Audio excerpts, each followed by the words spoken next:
খলিফা মনসুর এখন তো আর রাগ নাই, কিন্তু এখন ক্ষমা চাইতে যাবে ইমাম আবু হানিফার কাছে, তার লজ্জা লাগতেছে। সে চিন্তা করলো তার সবচাইতে কাছের মানুষ, বিশ্বস্ত মানুষটাকে পাঠায়া দিবে। ওই মানুষটাকে এক থলে স্বর্ণ মুদ্রা দিয়ে বলে, যাও ইমাম আবু হানিফার কাছে গিয়ে বলবা খলিফা আপনার সাথে যেই আচরণ করেছে এই কারণে সে লজ্জিত, আপনার কাছে ক্ষমা প্রার্থী, আপনি ক্ষমা করে দেন। সাথে সাথে এক থলে স্বর্ণ মুদ্রা আমার পক্ষ থেকে দিয়ে দিবা। এটাও বলবা আপনি যদি খলিফার দেওয়া এই হাদিয়া গ্রহণ করেন তাহলে খলিফা সুনিশ্চিত হবে যে আপনি তাকে ক্ষমা করে দিয়েছে। কঠিন এক শর্ত লাগায় দিচ্ছে।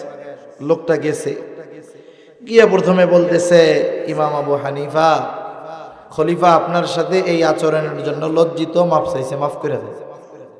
ইমাম আবু হানিফা নববিগুণে গুণান্বিত মানুষ, মাফ চাইছে আর মাফ করে দিছে। এইবার বলে, এই যে এক থৈলা স্বর্ণ মুদ্রা আপনারে দিছে খলিফা হাদিয়া, আপনি যদি এইটা গ্রহণ করেন তাহলে ইমাম খলিফা নিশ্চিত যে আপনি তারে মাফ করছেন। ইমাম আবু হানিফা বলে, না, হাদিয়া গ্রহণ করা যাবে না, এটা তুমি ফেরত নিয়ে যাও। লোকটা বলে, না আপনি গ্রহণ করেন, অসুবিধা নাই। বলে, না, ফেরত নিয়ে যাও। বলে, তোমার খলিফা হাদিয়া আমাকে কোথার থেকে দিয়েছে? নিজের পয়সার থেকে দিছে নাকি? বলে, উনি এত টাকা পাবে কোথায়? উনি দিছে রাষ্ট্রীয় কোষাগার থেকে। ইমাম আবু হানিফা নিশ্চিত হলেন যে এই টাকা খলিফার নিজের না, দিছে জনগণের টাকা থেকে। ইমাম আবু হানিফা এবার যখন ফেরত নিয়ে যাওয়ার কথা বললেন, লোকটা বলে, শোনেন, আপনি রাখেন, নিজের জন্য ব্যয় না করেন, আপনি অন্য কাউকে সাদকা করে দিয়ে। ইমাম আবু হানিফা বলতেছে, তোমার কাছ থেকে এটা আমি রাখলাম, এরপরে আমি ব্যয় করি না সদকা করে দেই, সেটা তো কথা না। তোমার খলিফা জানবে যে ইমাম আবু হানিফা আমার দেওয়া হাদিয়া গ্রহণ করছে। সংক্ষিপ্ত সারে জানলে আমাদের জন্য পরবর্তী কথা বোঝা সহজ হবে ইনশাআল্লাহ। রাসূল আকরাম সাল্লাল্লাহু আলাইহি ওয়াসাল্লাম হিজরতের পূর্বে একবার বাইতুল্লাহর ভেতরে প্রবেশ করার ইচ্ছা পোষণ করলেন। তৎকালীন সময়ে মক্কায় দুইটা দায়িত্ব ছিল, খুব সম্মানের দায়িত্ব। একটা ছিল হাজীদেরকে পানি পান করানো, জমজম পান করানো, আর একটা ছিল বাইতুল্লাহর চাবি বহন করা। এই দুইটা দায়িত্ব ছিল অনেক সম্মানের দায়িত্ব। এই দুই দায়িত্ব যেই বংশের কাছে থাকতো, অন্যান্য বংশের গোত্রের মানুষ তাদের আলাদা নজরে দেখত। তা রাসূল আকরাম সাল্লাল্লাহু আলাইহি ওয়াসাল্লামের চাচা আব্বাস রাদিয়াল্লাহু তাআলা আনহু, তখন তো উনিও কাফের, ঈমান আনেন নাই। ওনার হাতে ছিল দায়িত্ব হাজীদের পানি পান করানোর। আরেকজন ওসমান ইবনে তালহা, তার হাতে ছিল বাইতুল্লাহর চাবি বহনের দায়িত্ব। প্রতি সোম এবং বৃহস্পতিবার বাইতুল্লাহর দরজা সবার জন্য খুলে দেওয়া হইত, সকলে ভেতরে যাইতে পারত, ইবাদত বন্দেগী করত। অন্যান্য সময় যদি কারো যাওয়ার প্রয়োজন হতো, ওসমান ইবনে তালহার কাছ থেকে চাবি নিয়ে দরজা খুলে ভিতরে প্রবেশ করত। একদিন নবীজি চাইলেন বাইতুল্লাহর ভেতরে ঢুকবেন। ওসমান ইবনে তালহার কাছে নবীজি চাবি চাইলেন। তখন তো ওসমান ইবনে তালহা কাফের। নবীজি যখন চাবি চেয়েছে, ওসমান ইবনে তালহা চাবি দিতে অস্বীকৃতি জ্ঞাপন করলো। সাথে সাথে নবীজিকে কিছু খোঁচা মারা কথা বলা শুরু করলো। এই কথা যখন বলতেছে, হযরত আলী রাদিয়াল্লাহু তাআলা আনহু, রাসূল সাল্লাল্লাহু আলাইহি ওয়াসাল্লামের চাচাতো ভাই ও জামাতা, তিনি এসে ওসমান ইবনে তালহার হাত থেকে চাবি কেড়ে বাইতুল্লাহর দরজা খুলে দিলেন। কারণ উনিও তো ওই বংশের লোক যারা পানি পান করায় মক্কায়। নবীজি ভেতরে ঢুকতেছেন আর ওসমান ইবনে তালহাকে বলতেছেন, ওসমান, আজকে আমি চাবি চাইলাম, তুমি আমারে চাবি দিলা না, অচিরেই এমন এক দিন আসবে যেই দিন এই চাবি আমার কাছে থাকবে। ওই দিন আমি যাকে খুশি তাকে এই চাবি বহনের দায়িত্ব দিব। বলছে কখন? হিজরতের আগে। ওসমান ইবনে তালহা তখনও কাফের, ঈমান আনে নাই। পরবর্তীতে ওসমান ইবনে তালহা যখন এই ঘটনা বর্ণনা করেন ঈমান আনার পরে, উনি বলতেছেন যে যখন মুহাম্মদ সাল্লাল্লাহু আলাইহি ওয়াসাল্লাম এই কথাগুলো আমাকে বলতেছিল, ওই সময় পর্যন্ত মক্কার কর্তৃত্ব, বাইতুল্লাহর চাবি বহন, এগুলো মুহাম্মাদের জন্য আমাদের কাছে অসম্ভবের মতো ছিল। কিন্তু যখন সে বলছে তার মুখ দিয়ে এই কথা, এটা আমার দিলে এমনভাবে গেড়ে গেছে, কথাগুলো আমার অন্তরে এমনভাবে বদ্ধমূল হয়ে গেছে যে আমি ইয়াকিনান বিশ্বাস করে নিয়েছি যে মুহাম্মদ যা বলছে অচিরেই তা বাস্তব হবে। এরপরে নবীজি হিজরত করেছেন, মক্কা বিজয় হয়েছে, এইবার চাবি নবীজির হাতে। আব্বাস রাদিয়াল্লাহু তাআলা আনহু আয়েশা বলে যে আমরা তো ফজিলতের এক দায়িত্ব নিয়ে আসি, এই দায়িত্বটাও আমাদের কাছে থাক, এ চাবিও আমরা বহন করব। ওদেরকে আর চাবি টাবি দেওয়া হবে না। চাবি হাতে আছে নবীজির। কার হাতে? নবীজির হাতে। আল্লাহ তাআলা আমার আপনার নবীজিকে আদেশ দিলেন যে যেহেতু উসমান ইবনে তালহা তখন কাফের ছিল, এখন তো ঈমান আনছে, আল্লাহ তাআলাও আদেশ দিলেন যে আপনি এই চাবি বহনের দায়িত্ব তার হাতে আবার তুলে দেন। নবীজি আল্লাহ তাআলার আদেশে ওই চাবি বহনের দায়িত্ব উসমান ইবনে তালহার হাতে দিলেন এবং বললেন, কিয়ামত পর্যন্ত এই আমানত তথা এই দায়িত্ব, এই চাবি বহনের দায়িত্ব ধারাবাহিকতার ক্রমান্বয়ে তোমার বংশের মধ্যেই থাকবে।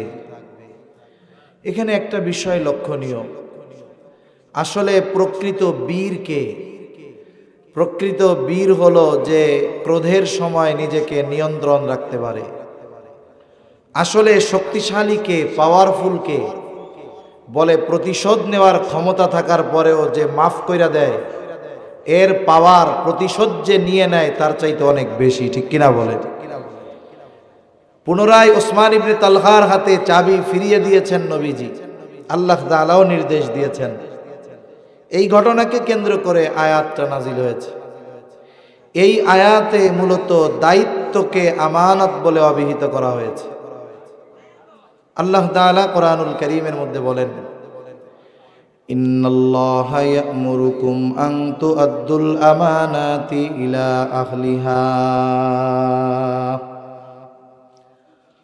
আল্লাহ তাআলা বলেন, নিশ্চয়ই আল্লাহ তোমাদেরকে আদেশ দিচ্ছেন, এক নম্বর আদেশ, আন তু'আদ্দুল আমানাতি ইলা আহলিহা,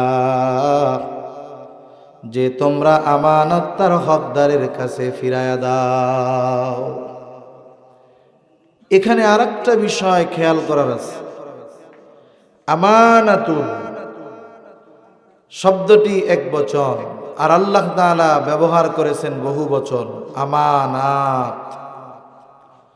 কোরআনুল কারীমে যখন কোন শব্দ আল্লাহ তাআলা এক বচন ব্যবহার করেন, অথবা দ্বিবচন অথবা বহু বচন, এর পেছনেও রহস্য থাকে, কারণ থাকে।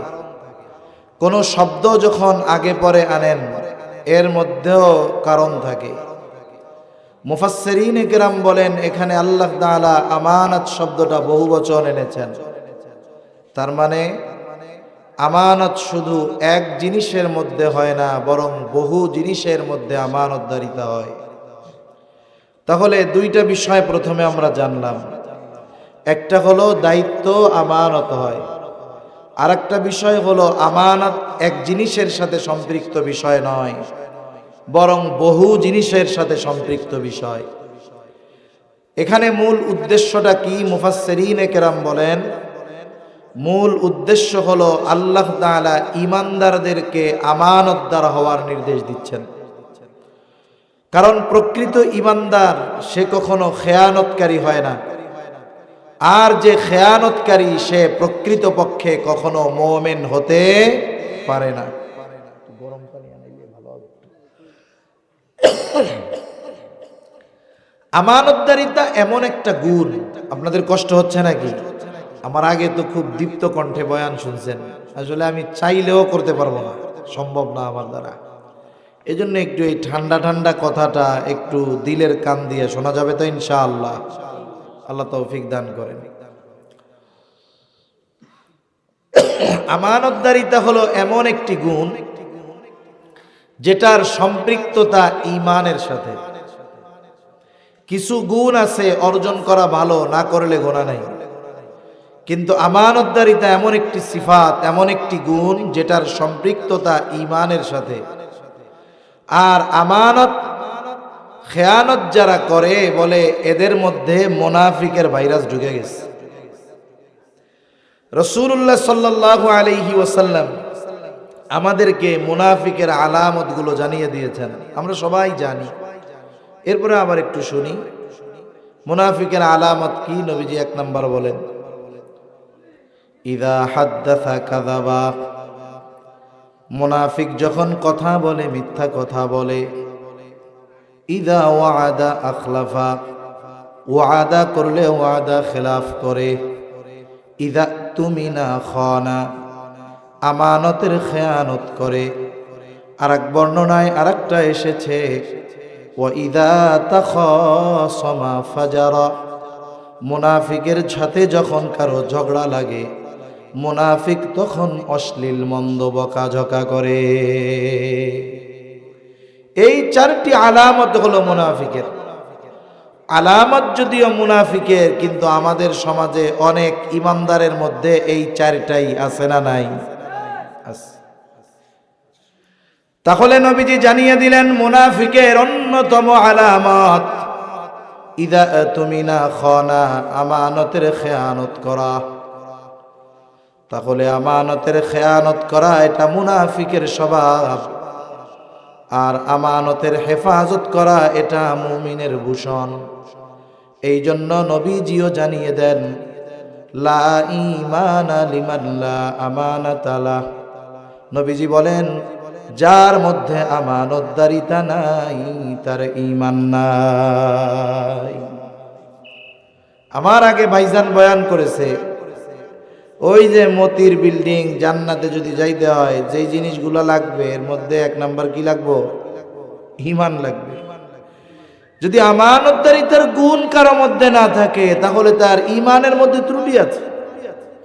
ঈমানে যদি ত্রুটি থাকে অনেক সময় আমল ব্যান্ড হয়ে যায়, কিন্তু ঈমান যদি খাঁটি থাকে আমল অল্প হলেও নাজাতের জন্য যথেষ্ট হয়ে যায়। এই জন্য আমরা যদি বাস্তবিক অর্থে পরিপূর্ণ ঈমানদার হতে চাই আমাদেরকেও আমানতদার হওয়ার দরকার আছে না নাই? এই জন্য আমানতের বিষয়গুলো আমাদের জানা দরকার। কোন কোন ক্ষেত্রে আমাদেরকে আমানতদারিতা অর্জন করতে হবে বলে, 1 নাম্বার, লেনদেনের ক্ষেত্রে আমাদেরকে হতে হবে আমানতদার। লেনদেনের মধ্যে আমানত, এটা কম বেশি আমাদের সকলের জানা আছে যে লেনদেনের ক্ষেত্রে আমানতদার হওয়া দরকার। এই জন্য আমি এই বিষয়টা লম্বা করব না, এতটুকুই যথেষ্ট। তাহলে খেয়াল রাখবো, 1 নাম্বার আমানতদারিতা অর্জন করতে হবে লেনদেনের মধ্যে। 2 নাম্বার আমানতদারিতা অর্জন করতে হবে কথার মধ্যে।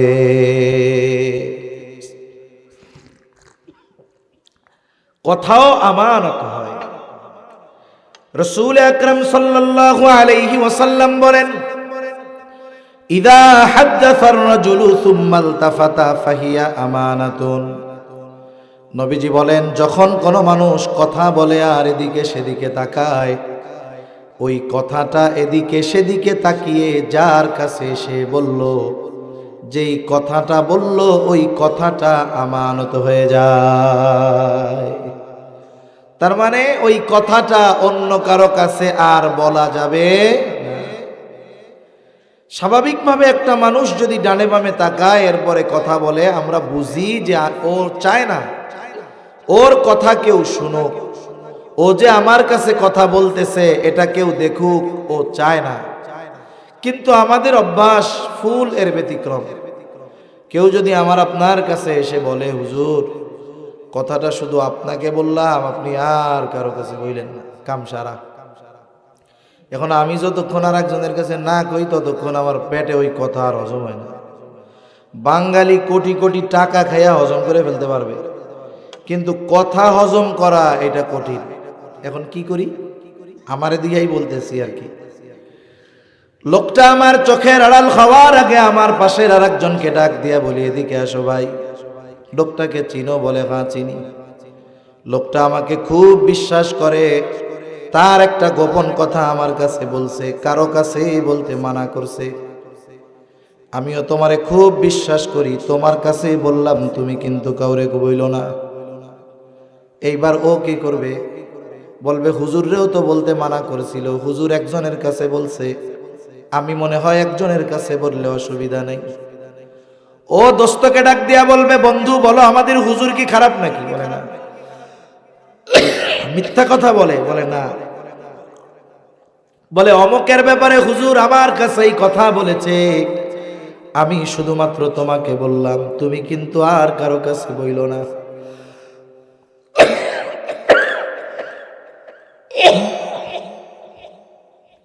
এইবার ওই ব্যক্তি আর একজনের কাছে বলবে, শোনো অমকের ব্যাপারে এই কথা শুনলাম, তোমাকে বললাম, তুমি আর কাউরে বইল না। এইভাবে একজন একজন করতে করতে সকালের কথা দুপুর বেলা পৌঁছায় যাবে 100 জনের কাছে। যে যার কাছে বলে শুধু বলে, তোমারে কইলাম, তুমি কেউরে কইও না। আমি তো সকালে বলছিলাম একজনের কাছে, কিন্তু কথা পৌঁছায় গেল 100 জনের কাছে। বলেন তো খেয়ানত এখন একটা আছে নাকি 100টা হয়ে গেছে?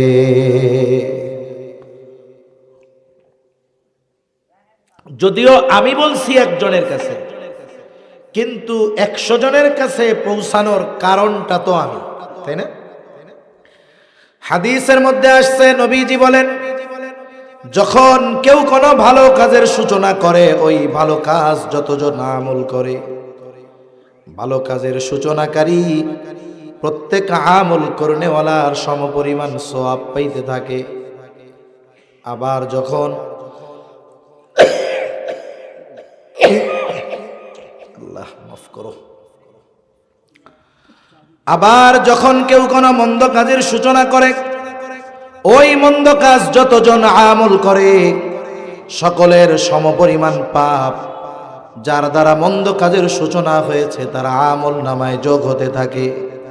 নবীজি বলেন, আদম আলাইহিস সালাতু ওয়াস সালামের হত্যাকারী সন্তান, যার দ্বারা এই পৃথিবীতে সর্বপ্রথম অন্যায়ভাবে হত্যাকাণ্ড সংগঠিত হয়েছে, নবীজি বলেন কিয়ামত পর্যন্ত অন্যায়ভাবে যত হত্যাকাণ্ড সংগঠিত হবে, সকল হত্যাকাণ্ডের সমপরিমাণ গুনাহ আদম আলাইহিস সালামের ওই হত্যাকারী সন্তানের আমলনামায় যোগ হয়ে যাবে।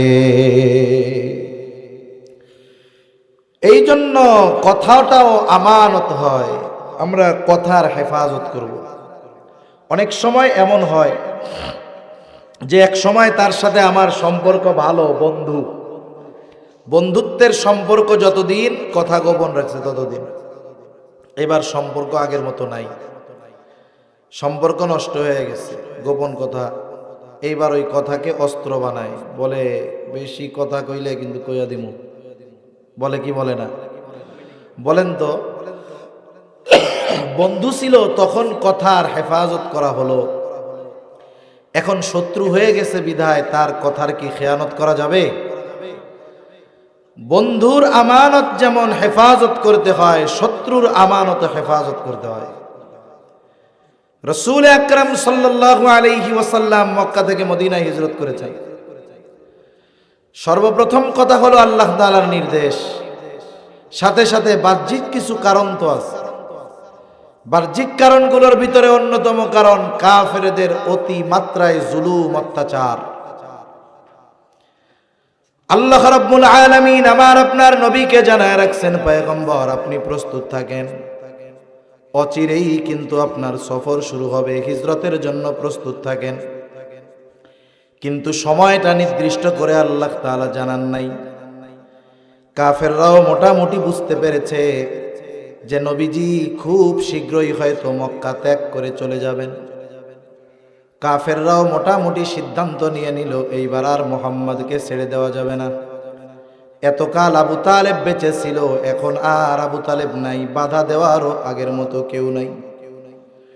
সব গোত্র থেকে এক একজন প্রতিনিধি নিযুক্ত করা হলো যে আজ রাতেই সম্মিলিতভাবে মুহাম্মাদের উপরে আক্রমণ করে চিরতরে তাকে দুনিয়া থেকে বিদায় করে দেওয়া হবে। কাফেররা সিদ্ধান্ত নিল এইটা। আর আল্লাহ তাআলা আমার আপনার নবীকে জানিয়ে দিলেন, হাবিব আজ রাতেই আপনার মদিনার সফর শুরু হবে। আর মক্কার মানুষেরা যদিও নবীর বিরুদ্ধে আচরণ করত, কিন্তু তাদের দামি দামি সম্পদগুলো নবীজির কাছে আমানত রাখত, হেফাজতে রাখত। তারা সুনিশ্চিত থাকত যদিও আমরা মুহাম্মাদের বিরোধিতা করি, এরপরেও মুহাম্মদ কখনো আমাদের সম্পদের খেয়ানত করবে না। এই বিশ্বাস মক্কার কাফেরদের ছিল। এই জন্য তারা তাদের সম্পদ, দামি দামি বস্তু নবীজির কাছে আমানত রাখত। এখন রাতে তো সফর শুরু হবে, নবীজির কাছে তখনও কাফেরদের কিছু সম্পদ রয়ে গেছে, ফেরত দেওয়া হয় নাই। নবীজি নিজের ঘরে হযরত আলী রাদিয়াল্লাহু তাআলা আনহুকে রাইখা গেছেন, দায়িত্ব দিয়ে গেছেন যে আলী আমানতের প্রতিটা বস্তু তাদের হকদারের কাছে পৌঁছায়া দিবা, এরপর মদিনার উদ্দেশ্যে রওনা হবা। চিন্তা কইরা দেখেন, নবীজির ঘর চতুর্দিক দিয়া কাফেররা ঘিরে রেখেছে নবীজিকে হত্যা করার জন্য। যারা নবীকে হত্যা করার জন্য আসছে, নবীজি তাদের সম্পদগুলো তাদের কাছে পৌঁছানোর ব্যবস্থা না করা পর্যন্ত মদিনার উদ্দেশ্যে সফর শুরু করেন না। কেমন আমানতদার নবী আমার আপনার নবী! এজন্যই তো নবুয়ত পাওয়ার বহু আগে কাফেররাই আমার আপনার নবীজির উপাধি দিয়েছিল আল আমিন, বিশ্বস্ত, আমানতদার। আমরা সেই নবীর উম্মত, আমাদেরকেও ওই রকম আমানতদার হওয়ার দরকার। শত্রুর আমানতেরও হেফাজত করতে হবে। 3 নাম্বার দায়িত্ব কিন্তু আমানত হয়।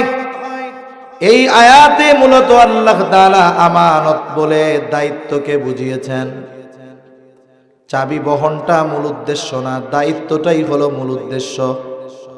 এই দায়িত্বটাও কিন্তু আমানত। এখন তো এমন এক জামানা, মানুষ দায়িত্ব নেওয়ার জন্য কত প্রতিযোগিতা করে।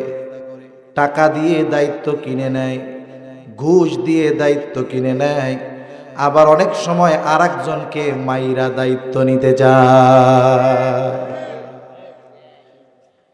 দায়িত্ব এটা কঠিন এক জিনিস। মানুষ যদি দায়িত্বর ওজন বুঝতো, তাহলে টাকা দিয়েও মানুষকে দায়িত্ব দেওয়া যাইত না। এত টাকা দিয়ে কেনে। যেমন দেখেন, এক জায়গায় মাহফিলে গেছি, এক অঞ্চলে চেয়ারম্যানই ইলেকশন হবে। কিছুকাল চেয়ারম্যানই ইলেকশন দলীয় মার্কায় হয়েছে। মানে দলীয় মার্কায় চেয়ারম্যান হইলে তো আলাদা এক হ্যাডাম থাকবো। এখন এক লোক নাকি শুধু মার্কা আনার জন্য, নির্দিষ্ট দলের নির্দিষ্ট মার্কা আনার জন্য উপরে 5 কোটি টাকার মতো ব্যয় করছে। উপরে বলতে বুঝেন তো? আচ্ছা, এখন মার্কা তিনি পাইছেন। পাওয়ার পরে চেয়ারম্যান ইলেকশন করবেন। আসন্ন এত নং ইউনিয়ন পরিষদের নির্বাচনে চেয়ারম্যান পদপ্রার্থী হিসাবে অমুক ভাইকে তমুক মার্কায় ভোট দিয়ে অত্র ইউনিয়নবাসীর সেবা করার সুযোগ দান করুন, এরকমই তো লেখা থাকে। ওনারা যদি জিজ্ঞাসা করেন চেয়ারম্যান হবেন কেন, জনগণের খেদমত করতে চাই। তলে তলে যা করে করুক, উপরে তো এটাই কইব নাকি? তা আপনারা বলেন তো, যেই লোক 5 কোটি টাকা ঘুষ দিয়া মার্কা কিনতে পারে, জনগণের সেবা করতে তার চেয়ারম্যান হওয়া লাগে নাকি? তার মানে বোঝা গেল সেবা করবে, এটা হলো মিথ্যা কথা। আসলে তার চেয়ারম্যানই পদটা দরকার অন্য কিছু করার জন্য। বাংলাদেশ হইল এমন এক দেশ, এদেশে অবৈধভাবে টাকার মালিক হইতে হইলে অনেক কিছু করা লাগে না। কত মেম্বার দেখছি 5 বছর আগে গাছতলায় শুয়ে থাকছে, 5 বছর পরে ওর 10 তলা 2টা বাড়ি। ঠিক কিনা বলেন? এদেশের ম্যাজিক ভিন্ন। এদেশে লেখাপড়া করে কিছু করা যায় না, কিন্তু কোনো মতে সহমত ভাই, জি ভাই, ঠিক ভাই, চা লাগবে ভাই, সিগারেট লাগবে ভাই, এরকম সামসা হইলে শত কোটি টাকার মালিক হয়ে যাওয়া যায়। আমাদেরকে সজাগ হতে হবে। আগামীতে মেধাবীর শিক্ষার যোগ্যতার মূল্যায়ন করতে হবে, ঠিক কিনা বলেন? নইলে ওই রকম হায়নারা বারবার আমাদের কাঁধের উপরে চাইবা বসবে। এখন দায়িত্ব আমানত, এরা মনে করে গনিমত, যে কোনো মতে মেম্বার হইতে পারলে কাম সারা, পদ একটা বাগাইতে পারলে কাম সারা, জীবনে আর লাগে কি? অথচ দেখেন আমাদের ইমাম আজম আবু হানিফা রাহমাতুল্লাহি আলাইহি ইতিহাস থেকে শোনায় আপনাদের, খলিফা মনসুর ইমাম আবু হানিফার সাথে রাস্তায় এক জায়গায় দেখা হয়েছে।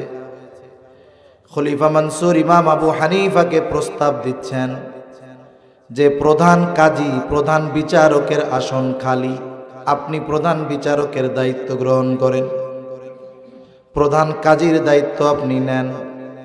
ইমাম আবু হানিফাকে প্রস্তাব দেওয়ার সাথে সাথে তিনি প্রস্তাব ফিরাইয়া দিলেন যে না, এই দায়িত্ব পদ আমি গ্রহণ করতে পারবো না। খলিফা মনসুর ঘোড়ার পিঠে বসা, মানুষের পদের একটা গরম আছে, পোশাকের একটা গরম আছে, খলিফা তো তারও পদের একটা গরম আছে। যখন মুখের উপরে ইমাম আবু হানিফা খলিফা মনসুরের প্রস্তাব ফিরিয়ে দিল, খলিফা মনসুর তার হাতে থাকা চাবুক দিয়ে ইমাম আবু হানিফার গায়ে একটা বাড়ি মেরে দিয়েছে। খলিফা মনসুর রাজপ্রাসাদে ফিরে গেল। খলিফা মনসুরের চাচা খবর পাইছে যে মনসুর এমন কাজ কইরা বসছে। খলিফা মনসুরের চাচা খলিফা মনসুরকে বলে, মনসুর, কাজটা তুমি ভালো করো নাই, তুমি যাও ইমাম আবু হানিফার কাছে গিয়ে মাফ চাও। খলিফা মনসুর যখন ইমাম আবু হানিফার গায়ে আঘাত করেছে, তখন সে ছিল রাগান্বিত। মানুষ রাগান্বিত অবস্থায় অনেক কিছু করে ফেলতে পারে, আবার এমনও হয় রাগান্বিত অবস্থায় মানুষ এমন কর্ম করে বসে যা তার বাকি হায়াতে পস্তানোর কারণ হয়ে দাঁড়ায়। এজন্য জীবনের একটা মূলনীতি হবে যে আমরা কখনো রাগান্বিত অবস্থায় চূড়ান্ত কোনো সিদ্ধান্ত নেব না। মনে করেন আমাদের সমাজে কিছু কাজ ঘটে, যেমন স্বামী স্ত্রীর মধ্যে বিচ্ছেদ হয় তালাকের মাধ্যমে। স্বামী রাগের মাথায় স্ত্রীর 14 গোষ্ঠী ধরে তালাক দিয়া দেয়। কেউ কিন্তু খুশি হইয়া তালাক দেয় না। তালাক যখন দেয় মেজাজ খুব গরম থাকে, তালাক যখন দেওয়া হয় মেজাজ ঠান্ডা। এবার চিন্তা করে কামটা করলাম কি, এবার চলে যায় মাদ্রাসায়, দয়াপুর মাদ্রাসায় চলে যায়, নুরুল হক সাহেব হুজুরের কাছে চলে যায় যে হুজুর কাম তো এটা করে ফেলছি। দিছস কেন? হুজুর হুজুর রাগের মাথায় দিছি, হুজুর ইচ্ছা করে দেই নাই। দেখি খুশির ঠেলায় কেউ তালাক দেয় নাকি? তার মানে বোঝা গেল কি, রাগ যখন উঠে মানুষের, অধিকাংশ সময়ে রাগান্বিত অবস্থার সিদ্ধান্ত ভুল হয়।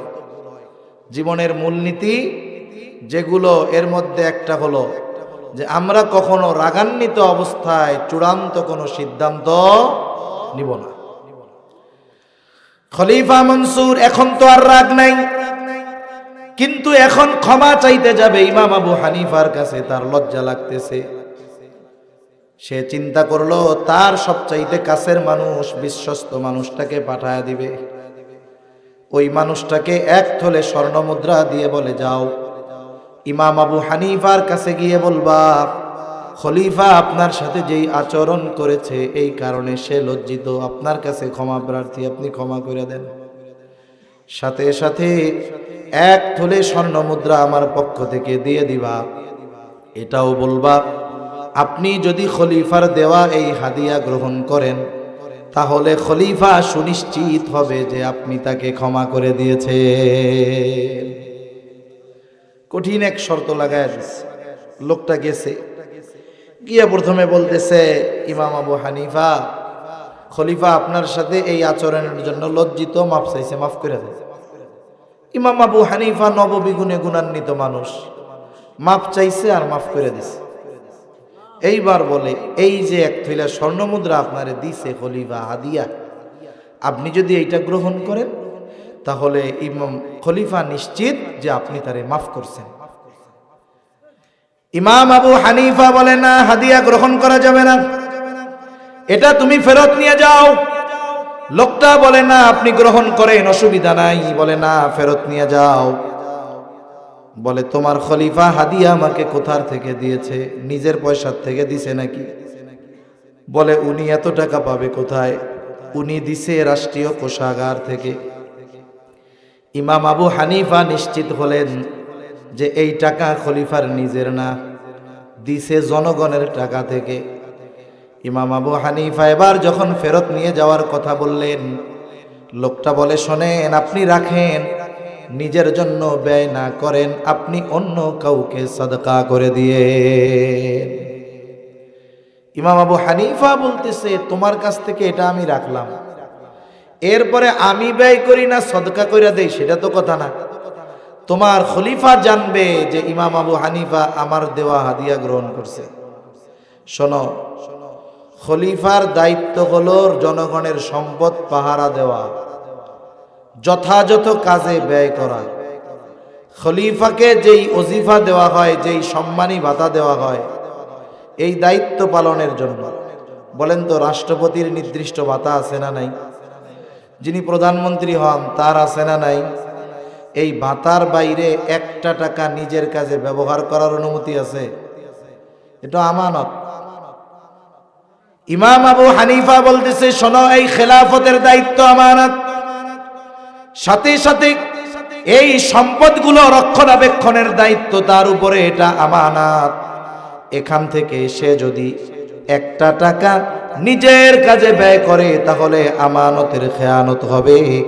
কিয়ামতের দিন খেয়ানতের বোঝা নিয়ে আল্লাহর সামনে দাঁড়ানো লাগবে। এই কথা যখন বলছে, রোগটা লাগান্বিত হয়ে ফিরে চলে গেছে। খলিফার কাছে গিয়ে ইমাম আবু হানিফার বিরুদ্ধে মিথ্যা রসালো কথা সাজায়া অভিযোগ দায়ের করেছে। এইবার খলিফা প্রচন্ড রাগান্বিত হয়ে ইমাম আবু হানিফাকে জেলখানার মধ্যে আটকায়া দিল। নিদারুণ অত্যাচার, চাবুক দিয়ে আঘাত করা হতো আর বলা হতো আপনি যদি প্রধান বিচারকের দায়িত্ব গ্রহণ করেন আপনাকে ছেড়ে দেওয়া হবে। ইমাম আবু হানিফা জুলুমের শিকার, এরপরেও তিনি দায়িত্ব নেওয়ার জন্য শিকার হন নাই। ঐতিহাসিকদের থেকে দুইটা মত পাওয়া যায়। একটা হলো যখন খলিফা অত্যাচার করেও ইমাম আবু হানিফাকে তার অবস্থান থেকে টলাতে পারে না, নড়াতে পারে না, খাবারের সাথে বিষ মিশিয়ে ইমাম আবু হানিফাকে হত্যা করা হলো, শহীদ করা হলো। আর এক বর্ণনায় আসছে উনি যখন প্রচন্ড অসুস্থ, ওনাকে বাড়িতে পাঠায় দেওয়া হলো। ইমাম আবু হানিফাকে গৃহবন্দী করে ফেলা হলো। ছাত্ররা জিজ্ঞাসা করে, ওস্তাদ, যেই কারণে আপনার উপরে এত জুলুম, এত অত্যাচার, অথচ ওই দায়িত্ব গ্রহণের যোগ্য ব্যক্তি আপনি ছিলেন, জুলুম সহ্য করলেন, তবুও দায়িত্ব কেন নিলেন না? ইমাম আবু হানিফা বলে শোনো, আমি যেই দায়িত্ব নেই নাই, কিয়ামতের দিন এই দায়িত্বের ব্যাপারে আল্লাহ আমাকে জিজ্ঞাসা করবে না। কিন্তু দায়িত্ব নেওয়ার পরে আমার যদি এই দায়িত্বের কোনো খেয়ানত হয়ে যেত, ত্রুটি বিচ্যুতি হয়ে যাইত, তাহলে কিয়ামতের দিন আল্লাহর সামনে আমাকে হয়তো খেয়ানতের বোঝা নিয়ে দাঁড়ানো লাগতো। কারণ আবু দাউদের একটা বর্ণনায় আসছে, রাসূল সাল্লাল্লাহু আলাইহি ওয়াসাল্লাম বলেন, আমাদেরকে যখন কোনো সরকারি দায়িত্ব দেওয়া হয়, তোমাদের কাউকে, কেউ যদি ওই দায়িত্বের সুচ পরিমাণ খেয়ানত করে, সুচ পরিমাণ, নবীজি বলেন কিয়ামতের দিন ওই ব্যক্তি খেয়ানতের বোঝা নিয়ে আল্লাহর সামনে হাজির হবে। এই জন্য সরকারি দায়িত্ব হোক আর বেসরকারি দায়িত্ব হোক, রাষ্ট্রীয় দায়িত্ব হোক অথবা সাধারণ দায়িত্ব হোক, প্রত্যেকটা দায়িত্বকে আমানত মনে করা দরকার। কত মানুষ আছে দায়িত্ব নেওয়ার পরে দায়িত্ব ফাঁকি দিয়ে মাস শেষে ওই দায়িত্বের বিপরীতে যেই পারিশ্রমিক পরিপূর্ণ উসুল করে নেয়, আছে না নাই? এগুলো সব খেয়ানতকারী, দায়িত্বের খেয়ানতকারী এরা সবাই। 4 নম্বর, সময়ও কিন্তু আমানত। সময়টাও আমানত হয়। আপনি অফিসে চাকরি করেন 8টা থেকে বিকাল 4টা, এর মধ্যে 1 ঘন্টা নামাজ খাবারের বিরতি, বলে বাকি 7 ঘন্টা সময় হলো আমানত। এই সময়টা নিজের কাজে ওই মালিকের অনুমতি ব্যতীত কাজ ফাঁকি দিয়ে নিজের কাজে এই সময়গুলো ব্যয় করা যাবে না। এক বুজুর্গের ঘটনা শোনাই আপনাদের, একেবারে নিকট অতীতের ঘটনা। একটা মাদ্রাসা আছে ভারতে, মাজাহিরুল উলুম, সাহারানপুর মাদ্রাসা। এই মাজাহিরুল উলুম, যার নামে এই মাদ্রাসা, ওনার নাম ছিল মাজহার নানুতুবি রহমাতুল্লাহ আলাইহি। উনি একটা মাদ্রাসায় খেদমত করতেন, আর মাস শেষে সময় হিসাব কইরা উনি মাদ্রাসা থেকে বেতন নিতেন। মাদ্রাসার ক্লাস টাইমে নিজের কাজ কখনোই করতেন না, কারোর সাথে কথাও বলতেন না। একদিন এক ক্লাসের মধ্যে এক লোক খুব জরুরিভাবে আসছে ওনার কাছে, কথা বলতেই হবে, না বললেই নয়। এখন উনি ক্লাস বন্ধ করে লোকটার সাথে কথা বলছেন। কথা বলার পরে নিজের নোটের মধ্যে লেখা রাখছে, অমুক দিন অমুক ক্লাসে এত মিনিট সময় আমি নিজের কাজে ব্যয় করছি, লেখা রাখছে এটা। মাস শেষে অফিস থেকে ওজিফা দিছে ওনারে। উনি সময় হিসাব করে ওই যে যেই কয় মিনিট নিজের কাজে ব্যয় করেছিলেন সেই কয় মিনিটের ওজিফা ফেরত দিয়ে দিছে। অফিস থেকে জিজ্ঞাসা করে, হযরত কি ব্যাপার, এটা কি বেশি গেছে নাকি? বলে না, বেশি যায় নাই। অমুক দিন অমুক ক্লাসে এই কয় মিনিট সময় আমি নিজের কাজে ব্যয় করেছিলাম, এই সময়ের বিপরীতে যেই অর্থ, এটা আমার জন্য গ্রহণ করা উচিত হবে না। অথচ আমাদের কি হয়, অফিসে গিয়ে এই সময়েরও খেয়ানত করে, দায়িত্বেরও খেয়ানত করে, আছে না নাই? এগুলো খেয়াল রাখতে হবে। জানমাল আমাদের কাছে আমানত। এই যে আমার দেহ, আমার জান, আমাদের জান, এই দেহ শক্তি, এটা আমানত। কেউ যদি তার কায়িক পরিশ্রম কোনো দিনের জন্য করে তো আলহামদুলিল্লাহ, কিন্তু এমন কাজে যদি শক্তি ব্যয় করে যেটা পাপের কাজ, তাহলে দৈহিক খেয়ানত হবে। আবার অর্থ, এটাও আমানত। অর্থটা আল্লাহ তাআলা ব্যবহার করার অনুমতি দিয়েছেন নেয়ামত, কারণ আমানতের বস্তু ব্যবহার করার কোনো সুযোগ নাই। কেউ যদি আমার আপনার কাছে কোনো টাকা দিয়ে বলে যে এই টাকাটা আপনার কাছে আমানত, যদি ছেঁড়া টাকা দেয় ওইটাকেই সংরক্ষণ করতে হবে। যদি নতুন টাকা দেয় ওইটাকেই সংরক্ষণ করতে হবে। কেউ যদি চিন্তা করে ছেঁড়া টাকা দিয়ে এখন মাছ কিনা নিয়ে যাই, ওরে নতুন একটা টাকা ফেরত দিয়া দিব, হবে না। আমানত যদি বলে হুবহু বস্তুটাকে হেফাজত করতে হবে। কথা বুঝতে পারছেন না? এই জানমাল আমানত ছিল, ব্যবহারের অনুমতি থাকার কথা না, কিন্তু আল্লাহ ব্যবহারের অনুমতি দিছে, বলে এজন্য হইছে এখন নেয়ামত। তাহলে জানমাল আমানত, সাথে সাথে নেয়ামত। তবে ব্যবহারের একটা সীমারেখা আল্লাহ দিয়ে দিছে। অর্থ নিজে ভালো খান পরেন, অসুবিধা নেই, বরং হাদিসের মধ্যে আসছে পরিবারের জন্য যেটা ব্যয় করা হয়, অপচয় নয়, ব্যয় করা হয়, এটাও সাদকা। আরে আপনার পাশে একজন অমুসলিম, খাবার নাই, খাবার কিনা দেন, অসুবিধা নাই। নফল সদকার মধ্যে অমুসলিমদেরকেও সদকা করা যাবে, যাকাত দেওয়া যাবে না। আবার আরে মেয়ের বিবাহ হয় না মহিলার, হিন্দু, দেন, টাকা দেন, বিবাহ হোক। চিকিৎসা দরকার, চিকিৎসা করান, সদকা, কোনো অসুবিধা নেই। তবে পূজায় আবার টাকা দেওয়া যাবে না। কথা বোঝা গেছে তো? এখন অতি উদারতা দেখাতে গিয়ে যদি পূজা মণ্ডপে মূর্তি বানানোর টাকা দেন, এটা কি হবে? এটা শিরকে সমর্থন করা হবে, শিরকের গুনাহ হবে, জঘন্য পাপ, ঈমান চলে যাওয়ার কারণ হয়ে যাবে। তাহলে আপনি আপনার অর্থ নিজের কাজে ব্যয় করেন, অসুবিধা নাই। আরে মাদ্রাসায় দেন, মসজিদে দেন, অসুবিধা নাই। নিজে ভালো পড়েন, ভালো খান, অসুবিধা নাই। কিন্তু টাকা দিয়ে যদি কোনো অন্যায় কাজে ব্যয় করা হয়, আল্লাহর কসম, যেই টাকাগুলো অন্যায় কাজে ব্যয় হবে ওই টাকাগুলো অন্যায় কাজে ব্যয় করার কারণে আল্লাহর দেওয়া আমানতের সাথে খেয়ানত করা হবে।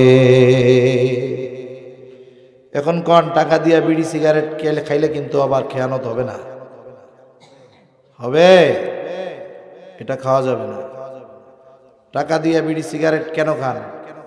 এটা তো ফায়দা কি? একমাত্র বস্তু যাতে সত্য কথা লেখা থাকে প্যাকেটের গায়ে। পৃথিবীতে যত কিছু আছে খাবার দাবার সব থাকে উল্টাপাল্টা কথা। আমি আপনি আপনার বাচ্চাদের মাঝে মধ্যে জুস খাওয়াই, উপরে বড় আমের ছবি দিয়া লেখা থাকে 100% পিওর আমের জুস, কিন্তু দেখা যায় কি ওর মধ্যে 90% আছে হলো কুমড়ার রস, প্রিজারভেটিভ আছে, কিছু ফুড কালার আছে, কেমিক্যাল আছে, এই দিয়ে আমের জুস বানাই ফেলছে। তাহলে আমবিহীন আমের জুস মিথ্যা কথা, যা লেখা কি লেখা মিথ্যা কথা। একমাত্র সিগারেটের প্যাকেটের গায়ে সত্য কথা লেখা থাকে। কি লেখা থাকে? ধূমপানে মৃত্যু ঘটায়, ধূমপানে স্ট্রোক হয়। প্যাকেটের গায়ে যত বেশি ক্ষতি লেখে তত এটার দাম বাড়ে, পাবলিক আরো তত বেশি কেনে। আলামত কিন্তু এটা। অনেক আগে এক সময় প্যাকেটের গায়ে লেখা থাকতো ধূমপান স্বাস্থ্যের জন্য ক্ষতিকর। সিগারেটের দাম ছিল 2 টাকা, অনেক বিক্রি হয়। গভর্নমেন্ট মনিটরিং করে দেখলো এইটা পাবলিক কেনে বেশি, এটার উপরে ট্যাক্স লাগা। এবার ট্যাক্স লাগাইছে, কোম্পানির উপরে ট্যাক্স লাগায়। কোম্পানি তো টাকা নেয় পাবলিকের কাছ থেকে। এখন চিন্তা করে 2 টাকার মাল 4 টাকা বানাবো, তাইলে উপকার বেশি হইতে হবে না? এখন লেখে ধূমপানে ক্যান্সারের কারণ। 4 টাকা দিয়া দাম, 4 টাকা দিয়া প্যাকেটে লেখছে ধূমপান ক্যান্সারের কারণ।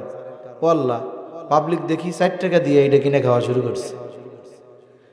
এরপরে কিছুদিন পরে আবার দাম বাড়াইছে, 8 টাকা দাম দিয়া লেখছে কি যে ধূমপান হৃদরোগের কারণ। ও আল্লাহ, 8 টাকা দিয়া এই হৃদরোগের কারণ এখন সবাই কিনে খায়, আরো চলে আরো বেশি। আবার ট্যাক্স দিছে। ওরাও চিন্তা করে দাম বাড়ামু, ফায়দাও তো বাড়াইতে হবে। এবার আর কারণ মারণ লেখে না, ডাইরেক্ট লেখছে ধূমপানে স্ট্রোক হয়। লেখা আছে না এরকম? ধূমপানে কি হয়? স্ট্রোক হয়। আল্লাহু আকবার। পাবলিক কত নাদান, এবার 10 টাকা কইরা ওইটা কিনে খাওয়া শুরু করছে। এখন আবার দাম বাড়াইছে। এবার কি লিখবে? প্যাকেটের গায়ে লেখা আছে না ধূমপান মৃত্যু ঘটায়, লেখা আছে। দাম দিছে 14 টাকা, এখন 14 টাকা দিয়ে ওইটা কিনে খায়। এখন এরপরে কোম্পানি আর ফায়দা কি খুঁজবে? আমি তো বুঝি না। আমার মনে হয় লিখবে এরপরে ধূমপান করলে জাহান্নামে যাওয়া যায়, দাম 20 টাকা, পাবলিক 20 টাকা দিয়ে কিনা খাইব। তাহলে বলেন, একটা জিনিস যেটা পান করলে খাইলে সুস্পষ্টভাবে ক্ষতির কারণ, এই ধরনের বস্তু খাওয়া ঠিক হবে? তাহলে আপনি এর দ্বারা মালেরও খেয়ানত করতেছেন, জানেরও খেয়ানত করতেছেন, সাথে সাথে নিজে তো অসুস্থ হচ্ছেন। আপনি আপনার ছোট পরিবার পরিজন সন্তান এদের জন্য এক অসুস্থ পৃথিবী রেখে যাচ্ছেন। যে ধূমপান করে আর পাশে যারা থাকে কেউ কারো চাইতে কম ক্ষতিগ্রস্ত হয় না, যে পাশে থাকে সেও অনেক ক্ষতিগ্রস্ত হয়। সাথে সাথে কি করতেছেন? ধূমপান কইরা সুন্দর মতো ধুমাটারে ফু করে ছাড়তেছেন আকাশে।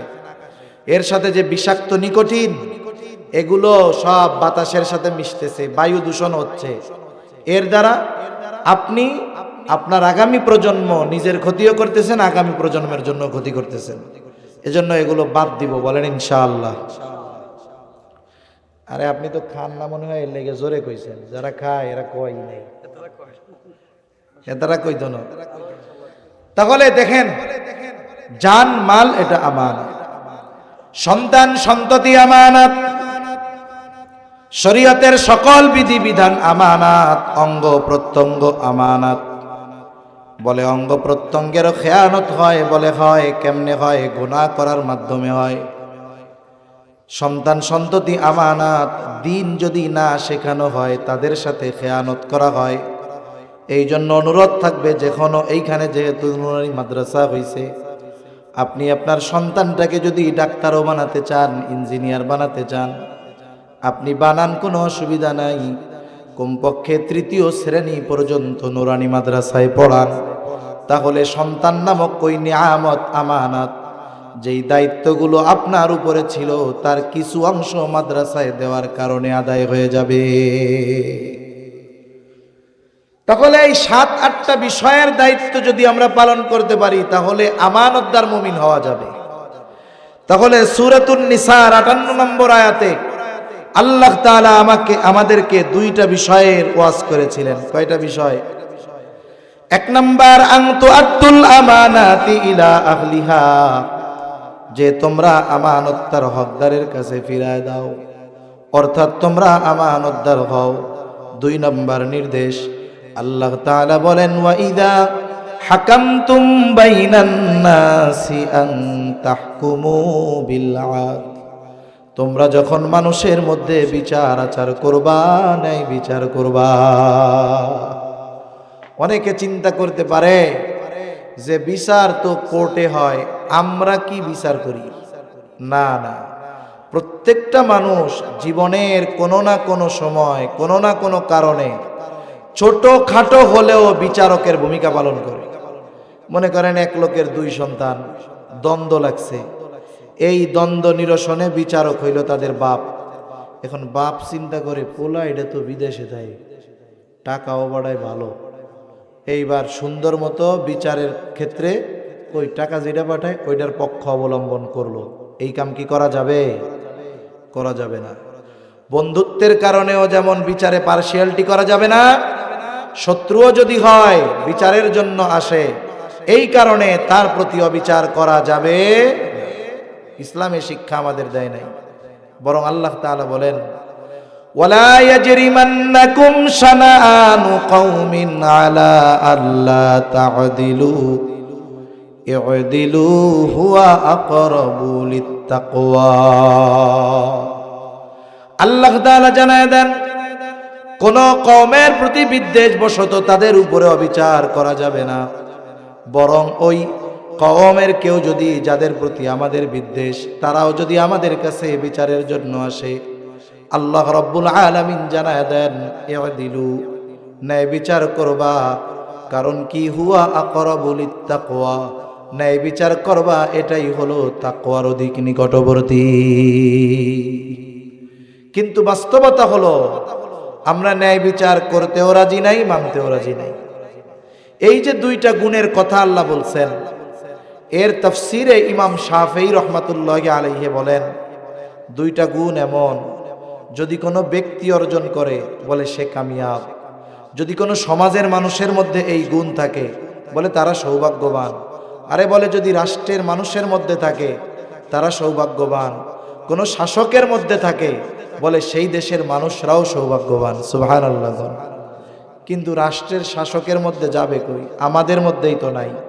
আসলে আমরা চাই আমানতদার ন্যায়পরায়ণ শাসক, কিন্তু আমাদের মধ্যেই আমানতদারিতা আর ন্যায়পরায়ণতা নাই, ঠিক কিনা বলেন? এজন্য আমাদেরকে আমানতদার হতে হবে, ন্যায়পরায়ণ হতে হবে। ছোট্ট 2টা ঘটনা শোনাইয়া আলোচনা শেষ করে দিব ইনশাআল্লাহ। খলিফাতুল মুসলিমিন হযরত উনি গেছেন বাজারে ঘোড়া কিনতে। খলিফাতুল মুসলিমিন গেছে বাজারে ঘোড়া কিনতে, অর্ধজাহানের শাসক। এখন এক ইহুদির কাছ থেকে ঘোড়া কিনছে। ইহুদি সুন্দর মতো ঘোড়া টোড়া দেখায়া টেখায়া পছন্দ হয়েছে, কোনো ডিফেক্ট নাই, সমস্যা নাই। খলিফাতুল মুসলিমিনের হাতে ঘোড়া বোঝাই দিয়া দাম নিয়া বেচা কেনা শেষ। খলিফাতুল মুসলিমিন বাজারের বাইরে চলে গেছে। ঘোড়া নিয়ে বাজারের বাইরে যখনই লাফ দিয়ে উঠতে গেছে, ঘোড়ায় দেখে ঘোড়ায় তো সমস্যা, ঘোড়ার পায়ে ডিফেক্ট। এখন ওই ঘোড়া নিয়ে আবার বাজারের মধ্যে আসছে। আসার পরে বলতেছে, এই মিয়া তুমি কি ঘোড়া দিছো, তোমার ঘোড়ায় সমস্যা, ফেরত নাও। এখন ও কয় না, আমি তো আপনার কাছে ভালো ঘোড়া বেচছি, আমার ঘোড়ায় তো কোনো সমস্যা ছিল না। কয় না, তোমার ঘোড়ায় সমস্যা ছিল। কয় না, আমার ঘোড়া ভালো ঘোড়া। 2জনের তর্কাতর্কি শুরু হয়ে গেছে। একটু চিন্তা করেন, একজন ইহুদি তর্ক করে কার সাথে? বাংলাদেশের মতো একটা দেশের প্রধানমন্ত্রীর সাথে, অর্ধজাহানের শাসকের সাথে তর্ক করতেছে ইহুদি। 2জনের মধ্যে চলতেছে তর্কাতর্কি। খলিফাতুল মুসলিমিন এইবার ইহুদিরে বলতেছে যে তোমার আর আমার মধ্যে এই দ্বন্দ্ব নিরসনে 3য় একজনকে ফয়সালাকারী হিসাবে সাব্যস্ত করো। সে যা রায় দিবে আমরা 2জন মেনে নিব।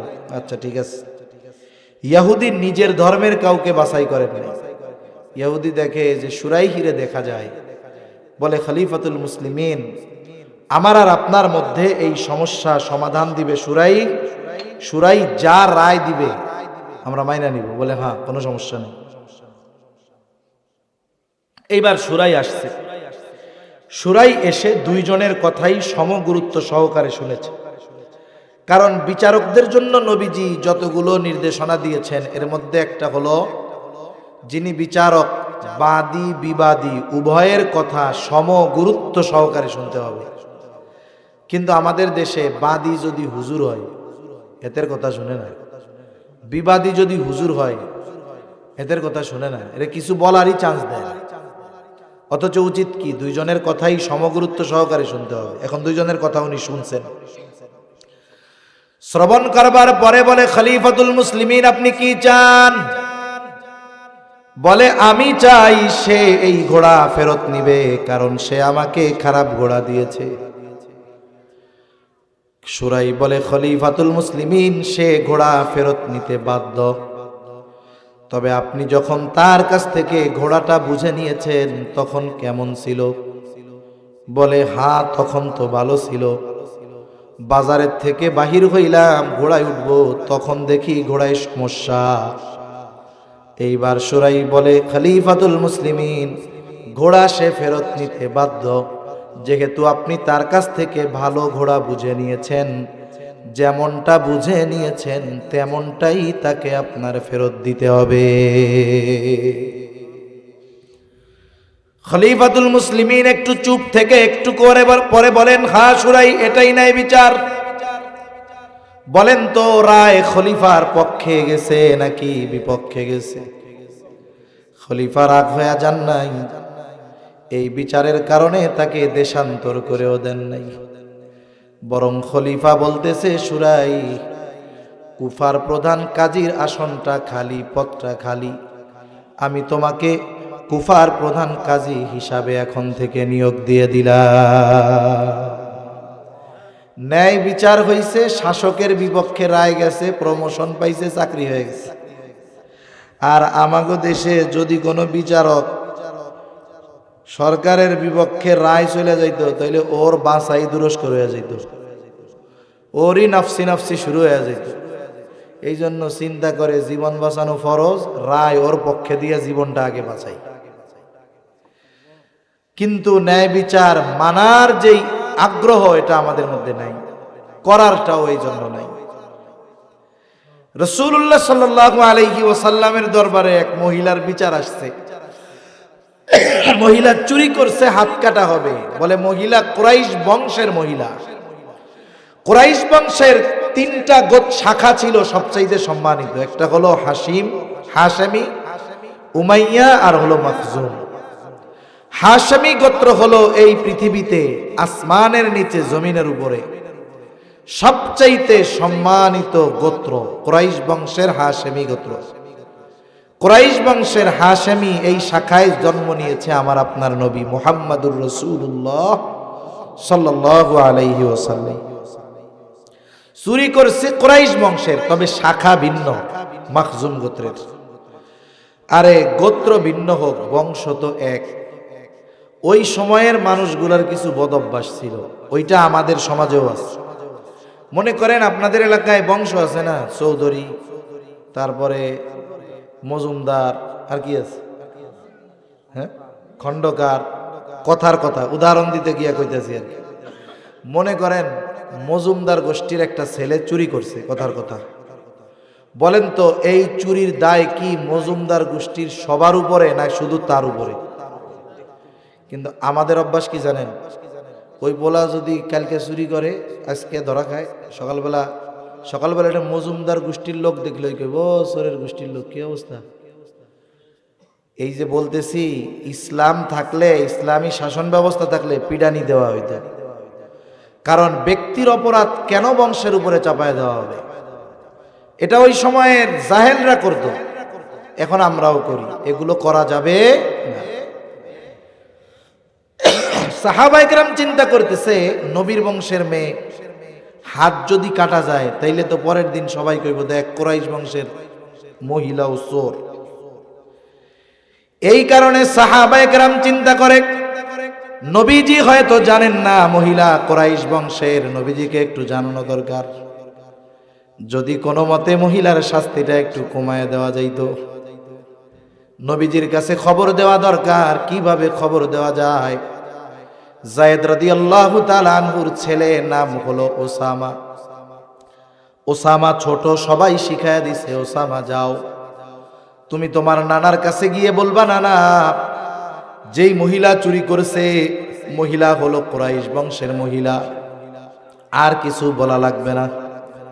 ছোট বাচ্চা যা শিখায়া দিছে হুবহু সেই কথা নবীজির কাছে গিয়া বলছে। নবীজি বুঝতে পেরেছেন এই কথা ওসামা নিজের থেকে বলে নাই, নিশ্চয়ই তারে কেউ কথাটা শিখায়া দিছে। নবীজি হুজরা থেকে বের হয়ে আসলেন, এসে বলতেছে, তোমরা কি আমাকে এমন বিষয়ের জন্য সুপারিশ করতেছ যেই বিষয়ের শাস্তি কার্যকর করার নির্দেশ দিয়েছেন আল্লাহ? এরপরে নবীজি খুতবা দিলেন। নবীজি বলেন, তোমাদের পূর্বে আল্লাহ তাআলা অনেক সম্প্রদায়কে ধ্বংস করে দিয়েছে এই কারণে। বলে, তাদের মধ্যে যখন কোনো সম্ভ্রান্ত ব্যক্তি চুরির অপরাধে আটক হইতো, তাকে ছেড়ে দেওয়া হতো। আবার একই অপরাধে যখন কোনো দুর্বলকে আটক করা হতো, তার উপরে শাস্তি কার্যকর করা হতো। নবীজি বলেন, অপরাধী যদি সম্ভ্রান্ত হয়ে ছেড়ে দিত, একই অপরাধে আটক যদি কোনো দুর্বল হতো, তাকে শাস্তি দেওয়া হতো। এই কারণে আল্লাহ তাআলা তোমাদের পূর্বে বহু সম্প্রদায়কে ধ্বংস করে দিয়েছেন। এরপরে নবীজি বলেন, আল্লাহর শপথ, যদি মুহাম্মাদের কন্যা ফাতেমাও চুরি করত, অবশ্যই আমি তার হাতটা কেটে দিতাম। এর দ্বারা নবীজি বিচারের ক্ষেত্রে স্বজন প্রীতির যেই বদ স্বভাব আমাদের মধ্যে আছে, ওটার কবর রচনা করেছেন। মেয়ে খাতুনে জান্নাত হতে পারে, কিন্তু ন্যায় বিচারের ক্ষেত্রে সে যদি অপরাধী সাব্যস্ত হয়, ছেড়ে দেওয়ার সুযোগ নাই। কোথায় সেই ন্যায় বিচার আছে? আরে গোটা পৃথিবীর কোথাও নেই। যদি ন্যায় বিচার থাকতো, ফিলিস্তিনে নিরহ নিরস্ত্র শিশু, বৃদ্ধ, মহিলা, অর্ধ লক্ষের বেশি জীবন, তাজা প্রাণ এভাবে ইহুদিরা কেড়ে নিতে পারত? পৃথিবীর কোথাও ন্যায় বিচার নাই। আমরা নিজেরাই তো ইনসাফগার হতে পারি নাই, নিজেরাই তো আমানতদার হতে পারি নাই, অথচ আমরা আশা করি যে আল্লাহ আমাদের একজন আমানতদার, ন্যায়পরায়ণ শাসক দান করুন। এ আশা আমরা করি। মনে রাখতে হবে, যদি যেমন শাসক চাই, ওই গুণে গুণান্বিত যদি আমরা নিজেদের না করি, তাহলে এই শাসকের চেহারাটার পরিবর্তন হবে, চরিত্রের পরিবর্তন হবে না। এজন্য আজকের কথা যে আমরা আমানতদার হব, ন্যায়পরায়ণ হব, বলেন ইনশাআল্লাহ। এই দুইটা গুণ আমরা অর্জন করব। অবিচার কখনো করব না, কারো হক নষ্ট করব না, আমানতদার হব। এই দুইটা নির্দেশ দিয়ে আল্লাহ তাআলা বলতেছেন, কতই না সুন্দর ওয়াজ তোমাদের করলাম। আল্লাহ তাআলা বলেন, ইন্নাল্লাহা নি'ম্মা ইয়া'iদুকুম বিহ। কতই না সুন্দর ওয়াজ আল্লাহ তাআলা তোমাদের করলেন। এরপরে আল্লাহ তাআলা কেমন যেন বলেন, বান্দা, এত সুন্দর দুইটা ওয়াজ তোমাদের করলাম, তোমরা শুনলা, এত সুন্দর ওয়াজের উপরে তোমরা আমল করো কি করো না, আমি আল্লাহ সেটা কিন্তু দেখি। আবার এই আলোচনা নিয়ে কি সমালোচনা আলোচনা করো, সেটাও আমি আল্লাহ শুনি। কেন দেখেন, কেন শোনেন?